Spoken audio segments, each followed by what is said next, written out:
नमस्कार दोस्तों, मैं इंजीनियर फिरोज सर।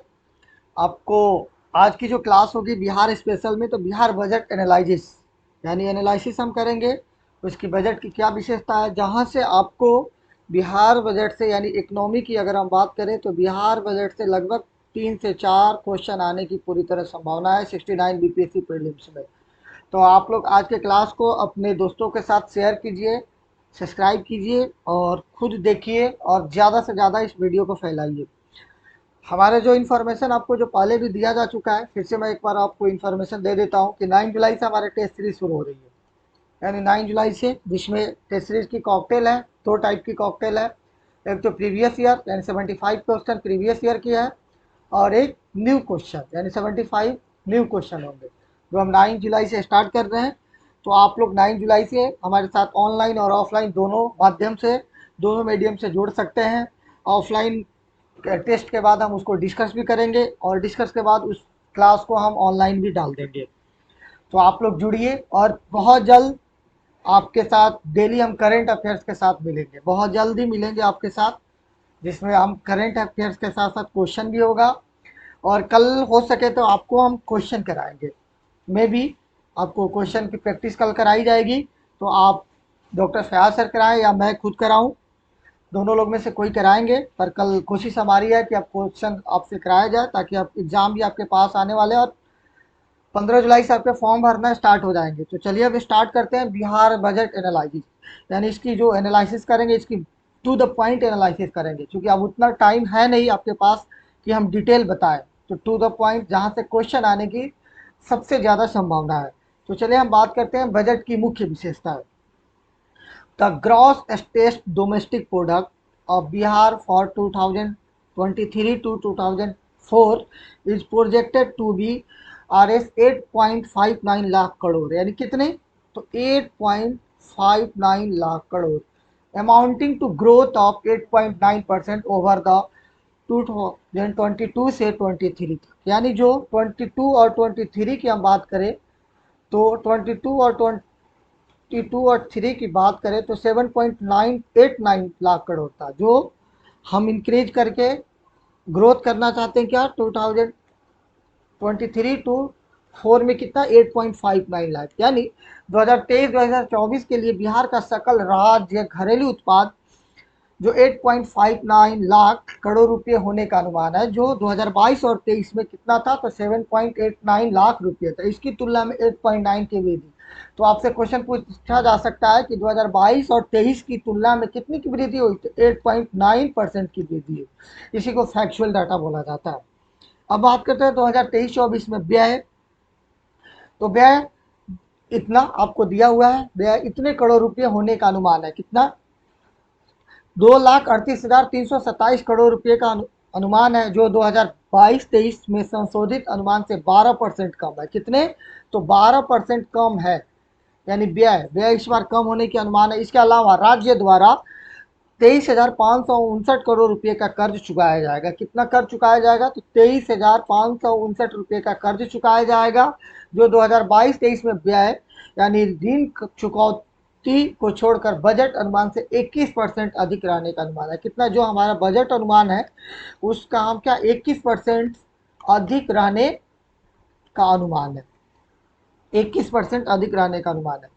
बात करें हम 2023-24 के लिए प्राप्तियां, तो 2,12,759 करोड़ रुपए होने का अनुमान है, जो 2022-23 के संशोधित अनुमान से 6% अधिक है। कितने? 6% अधिक है। यानी इस बार प्राप्तियां जो हम 2022-23 में जो प्राप्त किए थे उससे 6% अधिक होने का अनुमान है। हम बजट में कोई एक्चुअल डाटा नहीं लगाते, अनुमान ही देते हैं। और बजट क्या होता है? अगर बजट की हम बात करें तो बजट आय और व्यय का लेखा जोखा होता है। किसका? आय और व्यय का लेखा जोखा होता है। 2022-23 में प्राप्तियां बजट के अनुमान से 2% अधिक होने का अनुमान है। यानी कितने? 2% अधिक होने का अनुमान है। 2023-24 में राजस्व अधिशेष यानी 4,469 करोड़ 4,479 करोड़ रुपए होने का अनुमान है। राज्य को संशोधित अनुमान के अनुसार अगर 28,349 करोड़ रुपए का राजस्व घटा होने की उम्मीद है।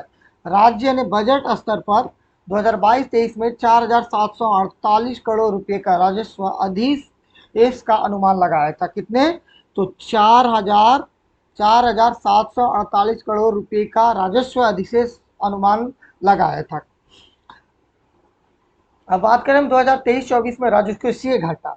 राजकोषीय घाटा, तो राजकोषीय घाटा क्या है? अगर राजकोषीय घाटा की बात करें तो कुल व्यय और उसके कुल राजस्व के बीच का अंतर है।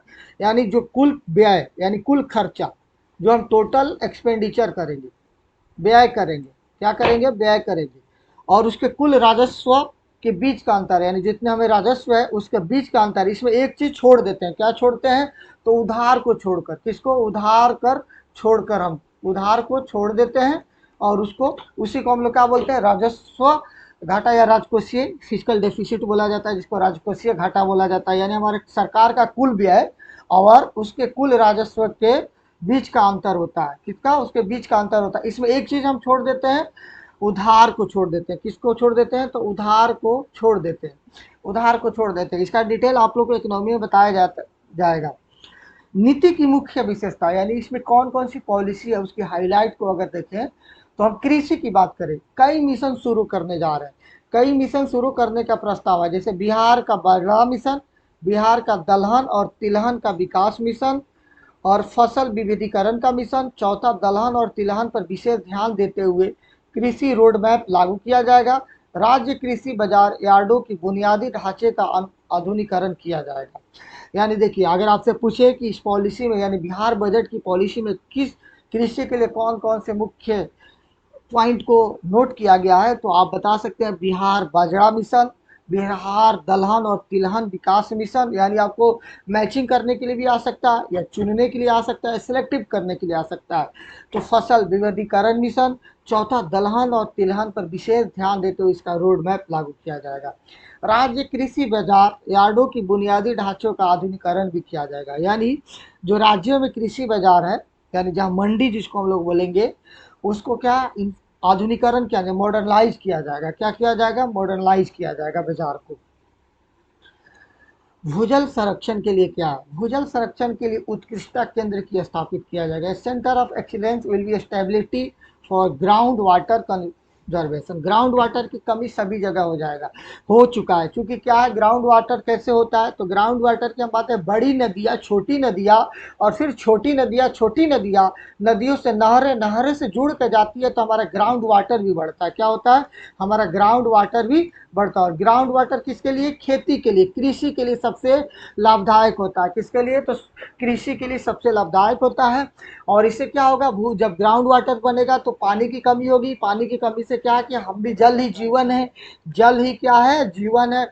इसकी भी कमी कम होगी, और हमारी कृषि भी, देश, चूंकि हमारा देश क्या कृषि प्रधान देश है, बिहार भी एक कृषि प्रधान राज्य है, तो कृषि भी सबसे ज्यादा उत्पन्न होगी। सरकारी भर्ती की बात करें तो बिहार लोक सेवा आयोग, कर्मचारी चयन आयोग, तकनीकी सेवा आयोग द्वारा 63,900 पद भरने के लिए अधियाचन दिया जाएगा। पुलिस में 75,543 पदों की सृजन स्वीकृति दी जाएगी। यानी आप लोग बस लगे रहिए, कहीं ना कहीं बिहार में नौकरी तो मिल ही जाएगा। बस आप लोग हमारे द लाइसियम के टीम से, द लाइसियम से बस जुड़े रहिए और इसको सब्सक्राइब करते रहिए, लाइक करते रहिए। इस बार आपको एक सीट कहीं ना कहीं मिल ही जाएगा बिहार में, किसी भी वैकेंसी, बहुत सारे वैकेंसी आने वाले। अब हम बात करें जीएसडीपी, तो 2021-22 में बिहार का जीएसडीपी स्थिर कीमतों पर पिछले वर्ष के निचले आधार पर 11% की दर से वृद्धि बढ़ने का अनुमान है। जो 2022-21 में बिहार की जीएसडीपी में 3.2% की गिरावट आई थी। इसकी तुलना में इसकी तुलना में 2020-21 में 5.8% की संकुचन के बाद 2021-22 में राष्ट्रीय जीडीपी 9.1% की धीमी दर से बढ़ने का अनुमान है। पहले संशोधित अनुमान 28 फरवरी 2023 के दूसरे संशोधित अनुमान। ये ग्राफ आप देख सकते हैं कैसे वृद्धि दर हुआ है, एग्रीकल्चर में कैसे, मैन्युफैक्चरिंग में कैसे, सर्विस में कैसे, और जीएसडीपी में कैसे। एग्रीकल्चर में कैसे वृद्धि हुआ, मैन्युफैक्चरिंग में कैसे, और सर्विस में कैसे, और जीएसडीपी में कैसे। जीएसडीपी क्या होता है? जीएसडीपी, बिहार में जीएसडीपी। अब बात करें क्षेत्र, सेक्टर 2021-22 में कृषि, विनिर्माण और सेवा क्षेत्र में बिहार की अर्थव्यवस्था क्रमशः, कृषि को हम प्राइमरी सेक्टर भी बोलते हैं। क्या बोलते हैं? Primary sector. विनिर्माण को सेकेंडरी सेक्टर बोलते हैं यानी द्वितीय क्षेत्र बोलते हैं, और सेवा क्षेत्र को यानी सर्विस सेक्टर या इसको टर्सरी सेक्टर बोलते हैं। दो सेक्टर और है इकोनॉमी, आप लोग का डिटेल पढ़ा जाएगा, जिसको हम लोग चतुर्थ या पंचम बोलते हैं, क्वाटनरी या क्वाइनरी बोलते हैं, जो आजकल इंटेलेक्चुअल या आईटी से रिलेटेड है या मॉडर्नाइज से रिलेटेड है। लेकिन यहाँ तीन क्षेत्र की बात किया है, कृषि, कृषि पूरा तरह एग्रीकल्चर, एग्रीकल्चर किस में आता है, ऑल नेचुरल रिसोर्सेज का मतलब एग्रीकल्चर जो प्रकृति से दिया हुआ है, तो खेती भी क्या प्राकृतिक से है, तो क्या प्राइमरी सेक्टर में आ जाता है। विनिर्माण या निर्माण की हम बात करें सेकेंडरी सेक्टर यानी कंस्ट्रक्शन और मैन्युफैक्चरिंग की बात करें तो सेकेंडरी सेक्टर की बात आ सकता है। सेवा क्षेत्र की बात करें तो सेवा क्षेत्र किसको हम सर्विस सेक्टर या टर्सरी सेक्टर की बात करते हैं, किसका, सर्विस सेक्टर या टर्सरी। तो देखा जाए तो कृषि में 26% और की, और विनिर्माण में 15% और 59% किसमें, सेवा क्षेत्र में योगदान है होने का अनुमान है। यानी अगर हम बात करें एग्रीकल्चर पे तो एग्रीकल्चर पे 26%, और बात करें हम विनिर्माण पे मैन्युफैक्चरिंग 15%, और सबसे ज़्यादा किसमें है तो सर्विस सेक्टर में यानी 59% सर्विस सेक्टर में है। बेरोजगारी की बात करें, किसकी बेरोजगारी की बात करें तो आवधिक श्रम बल का सर्वेक्षण जुलाई 2021 और जून 2022 के अनुसार बिहार में बेरोजगारी दर 6% थी। कितना है, जो राष्ट्रीय स्तर पर बेरोजगारी दर 4.1% से अधिक थी। 15 से 29 वर्ष के आयु वर्ग के लिए बिहार में बेरोजगारी दर 20.1% थी, जो राष्ट्रीय स्तर पर 12.4% से भी अधिक है। यानी बिहार में बेरोजगारी दर कितना है तो 6.6% थी। कितने, 6%। अब बात करें हम कि 2023-24 के लिए बजट का अनुमान क्या है। बजट का अनुमान तो 2023-24 के लिए बजट का अनुमान 2,38,327 करोड़ का लक्ष्य रखा गया है, जो 2022-23 में संशोधित अनुमान से 12% से भी कम है। इससे व्यय को 2,12,000 रुपये की प्राप्ति उधारियों को छोड़कर, किससे, उधारियों को छोड़कर, और 25,768 करोड़ रुपये की शुद्ध उधारी के माध्यम से पूरा करने का प्रस्ताव है।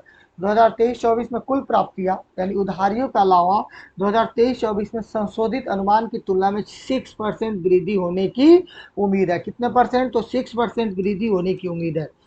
2023-24 में राज्य 4,79 करोड़ रुपये का राजस्व अधिशेष का अनुमान है, जो जीएसडीपी का 0.5% है। इसकी तुलना में 2022-23 में राज्य को 28,349 करोड़ रुपये का राजस्व घाटा होने की उम्मीद है। कितने, राजस्व घाटा होने की उम्मीद है, और राजकोषीय घाटा जीएसडीपी का 3% होने की उम्मीद है। केंद्रीय बजट 2023-24 के अनुसार केंद्र सरकार द्वारा अनुमान जीएसडीपी के 3.5% की सीमा के भीतर है, जिसमें से जीएसडीपी 0.5% बिजली के क्षेत्र में सुधार शुरू करने का उपलब्ध कराया जाएगा। बात करें संशोधित अनुमान यानी संशोधन अनुमान क्या है, व्यय बजट के अनुमान से 21% अधिक होने की उम्मीद है। यानी जो हमारा बजट, जो हमारा अनुमान है उसे कितने संशोधित करके, कितने, 21%, कितने, 21% अधिक होने की उम्मीद है। इसकी तुलना में प्राप्तियां यानी प्राप्तियां जो हमारी उधारी को छोड़कर हम प्राप्तियां करते हैं, बजट का अनुमान केवल 2% अधिक होने की उम्मीद है। यानी जो हमारे बजट के अनुमान अगर उसमें प्राप्तियां की बात करें तो सिर्फ 2% होने की उम्मीद है। नतीजन राज्य का राजस्व घाटा और राजस्व घाटा संबंधित बजट अनुमानों से काफी अधिक होने की उम्मीद है। यानी इसका राजस्व घाटा और राजस्व घाटा दोनों काफी अधिक होने की उम्मीद है। संशोधित अनुमान के अनुसार 2022-23 में राजस्व घाटा का जीएसडीपी 8.8% होने की उम्मीद है। यह देखते हुए 22-23 के लिए अनुमान राजस्व घाटा का सीमा यानी जो लिमिट है उसको घटाकर 4% है। इन संशोधित अनुमानों को बने रहने की संभावना है, इसलिए 2022-23 में वास्तविक व्यय संशोधित अनुमान से काफ़ी कम हो सकता है। यानी जो संशोधित अनुमान है उससे हम व्यय काफ़ी कम करने की उम्मीद जताई जा रही है, कम हो सकता है। बाकी वो बजट आने पर जब इसका डिटेल आपको 2023-24 के बजट में पता चलेगा कि कितना खर्च हुआ, कितना नहीं खर्च हुआ। एक डाटा है जिसको हमें बताया गया कि इस पर कितना खर्च करेंगे। अगर टोटल एक्सपेंडिचर की बात करें तो एक्चुअल बी री जो बजट एस्टीमेट होता है, एक रिवाइज होता है, इस पर रिवाइज करके ये सारा डाटा आप लोग खुद याद करेंगे। बजट एस्टीमेट, बी का मतलब होता है बजट एस्टीमेट, और आर ई का मतलब होता है रिवाइज एस्टीमेट, यानी क्या हम रिवाइज करेंगे और कितना हम एस्टीमेट यानी अनुमान लगाए हैं, उस सारे के परसेंटेज क्या चेंज कर सकते हैं, कितना बजट एस्टीमेट है 2023 और 24 का, और चेंज कितना होगा 2022-23 में, रिवाइज कितना करना है, ये सारा ये क्या एक डाटा आप लोग का दिया हुआ है। पेमेंटेबल डेबिट कितना है, यानी कितना ऋण है, उसके बाद नेट एक्सपेंडिचर कितना है, कितना हम खर्चा करेंगे, टोटल रिसिप्ट कितना है, बोरोइंग कितना है, उसके बाद नेट रिसिप्ट कितना है, फिजिकल डेफिसिट हमारा कितना है, उसके बाद परसेंटेज में जीएसडीपी कितना है, रिवेन्यू बैलेंस कितना है, प्राइमरी डेफिसिट कितना है। ये सारे डाटा आप लोग एक बार इस ग्राफ के थ्रू बिल्कुल रिवाइज कर लीजिएगा। ये डाटा सारे इंपॉर्टेंट है, क्योंकि बिहार में कभी कभी ऐसा होता है नवी बजट से क्या डाटा फैक्चुअल डाटा ही पूछ देती है।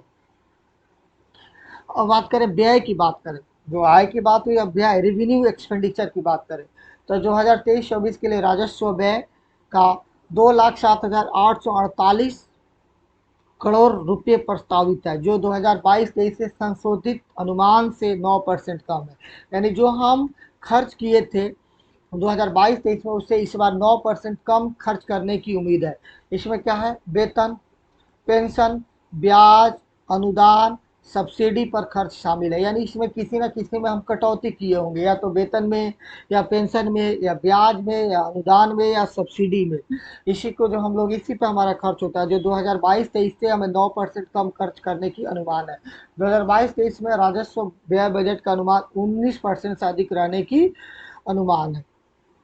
अब बात करें 2000 कैपिटल आउटले, यानी 2022-24 की पूंजीगत परिव्यय की बात करें तो 29,257 करोड़ रुपए प्रस्तावित है, जो 2022-23 के संशोधित अनुमान से 26% कम है। कितने, जो हमारा 22-23 का जो संशोधित अनुमान था उससे 26% कम है। पूंजीगत व्यय की अगर हम बात करें तो परिसंपत्तियों के सृजन की दिशा में होने वाले व्यय को दर्शाता है, यानी परिसंपत्तियों में हम व्यय होगा।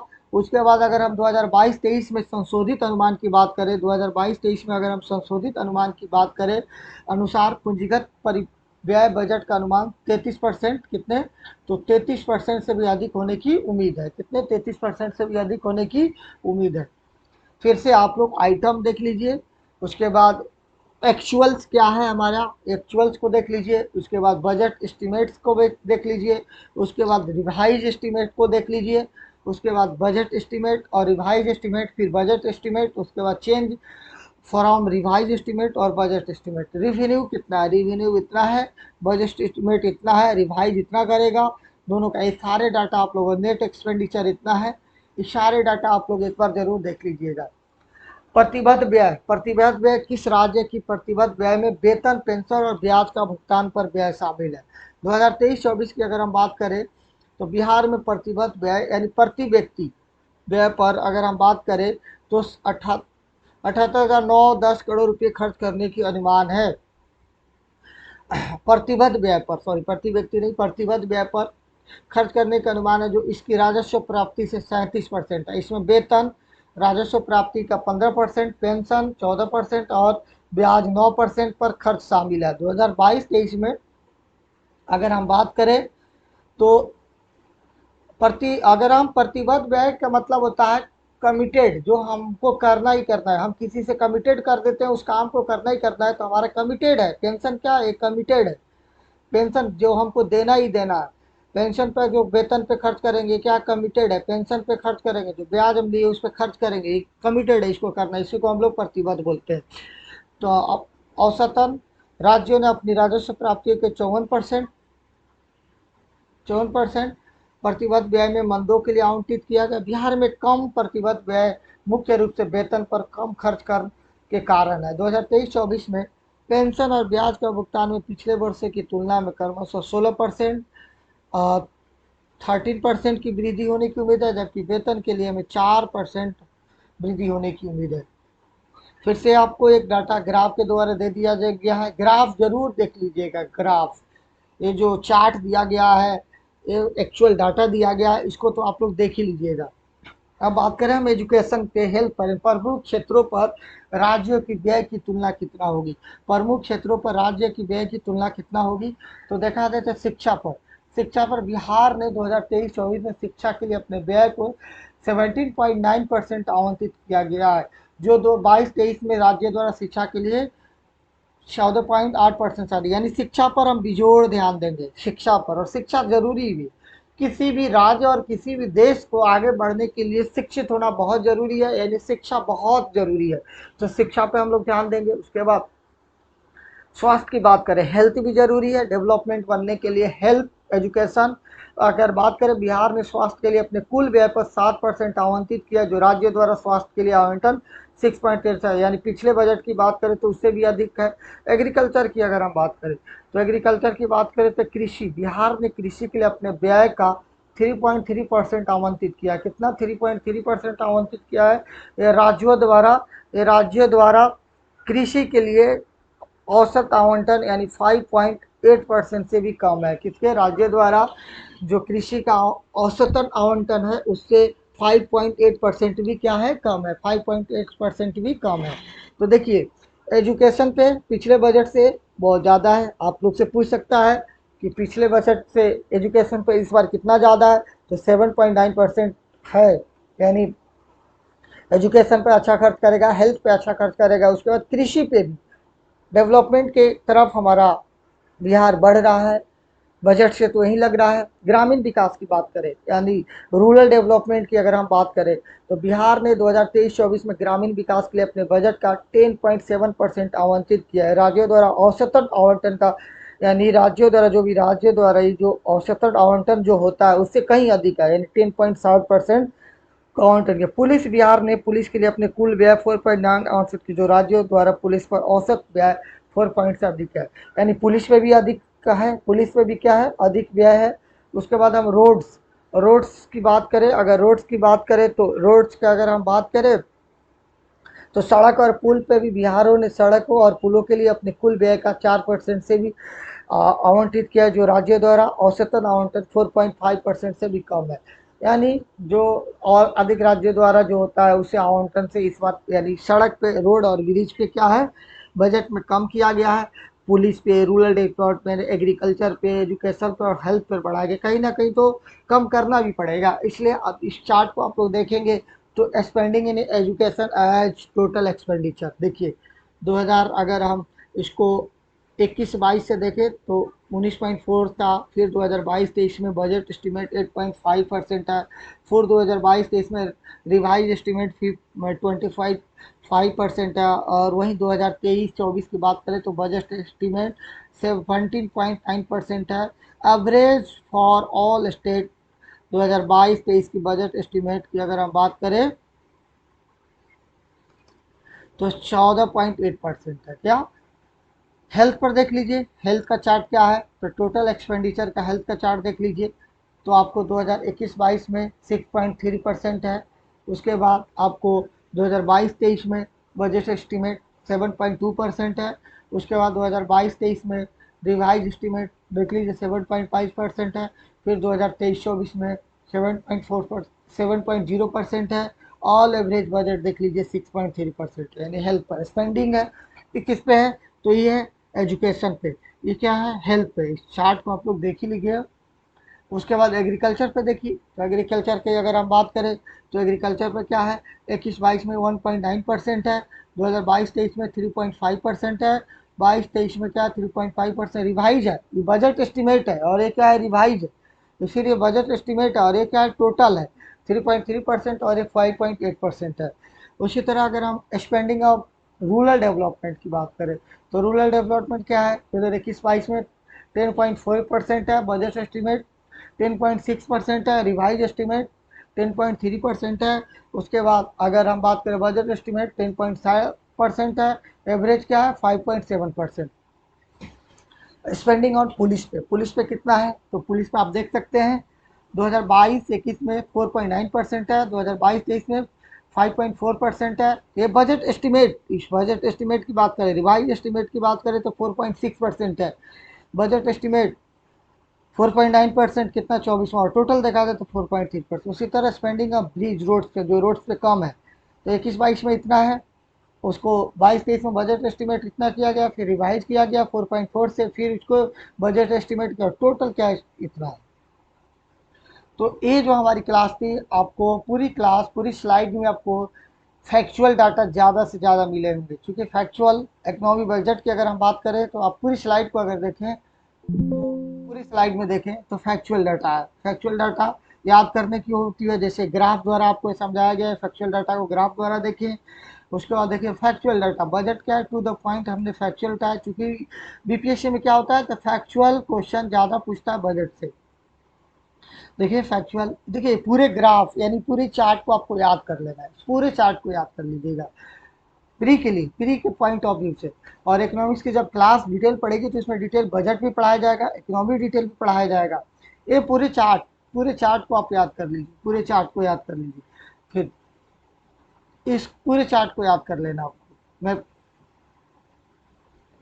इसको देखिए कितना आपको एजुकेशन पे खर्च किया है, कितना हेल्थ पे खर्च किया है, कितना एग्रीकल्चर पे है, कितना आपको डेवलपमेंट पे है, रूरल रूरल डेवलपमेंट, अर्बन की बात नहीं कर रहा है यहाँ, रूरल की बात कर रहा है।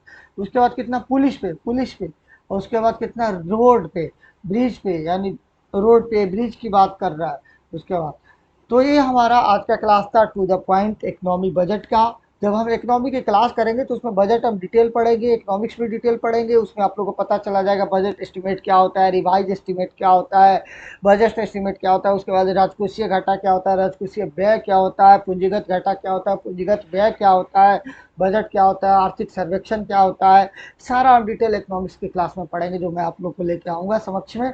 तो आप लोग हमारे चैनल को लाइक और सब्सक्राइब और शेयर करते रहिए, ताकि बहुत सारे बच्चों के पास जाए, हमारा भी मनोबल बढ़े। और हमारा टेस्ट सीरीज जरूर ज्वाइन कीजिए, टेस्ट सीरीज जरूर ज्वाइन कीजिए, क्योंकि औरों की तरह हमारा टेस्ट सीरीज नहीं है, इसलिए हम लोग टेस्ट सीरीज पर बहुत ज़्यादा जोर दे रहे हैं। टेस्ट सीरीज, और टेस्ट सीरीज कोई ऐसा वैसा कोई और नहीं बनाया है, खुद हम लोग और हमारे कंटेंट टीम और हमारे टीचर मिलकर बनाए हैं।